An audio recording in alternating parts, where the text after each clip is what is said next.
Hola, soy Flor Samuilenko y me especializo en diseñar y tejer tapices con la técnica Intarsia Crochet. Técnica que te permite trabajar el color en el tejido con mayor libertad para lograr cualquier diseño.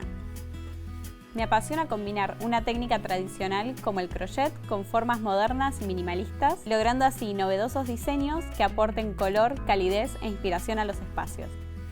A través de mis redes y una tienda en línea doy a conocer mis diseños y mis patrones. Además, disfruto compartir mi experiencia en workshops presenciales y online.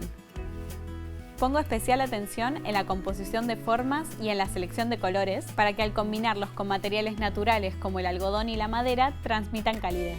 Además, me esfuerzo por elegir una paleta de color que eleve el diseño a su máxima expresión para así lograr que encaje perfecto con el ambiente donde se lo va a colocar. En este curso de doméstica voy a enseñarte la técnica de Intarsia Crochet que te permitirá desarrollar tus propios diseños y convertirlos paso a paso en un tapiz decorativo. Como proyecto final, fabricaremos un tejido de 25 por 45 centímetros con diseño moderno y mucho color para darle nueva vida al espacio que más te guste. Comenzaremos viendo los materiales, luego echaremos un primer vistazo a la técnica, sus principales características, ejemplos de aplicaciones y diferencias con otras técnicas. Vamos a aprender los puntos necesarios y te daré tips para conseguir la tensión perfecta.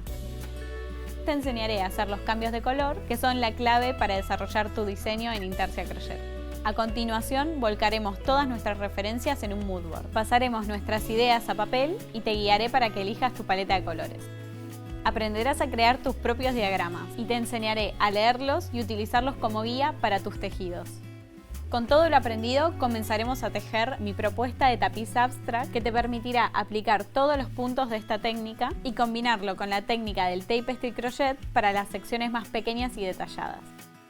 Al finalizar el curso, habrás logrado crear un hermoso tapiz combinando las técnicas Intarsia y Tapestry Crochet.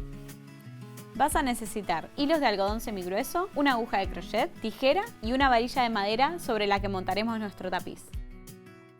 Dale un nuevo look a tu espacio con la técnica Intarsia Crochet.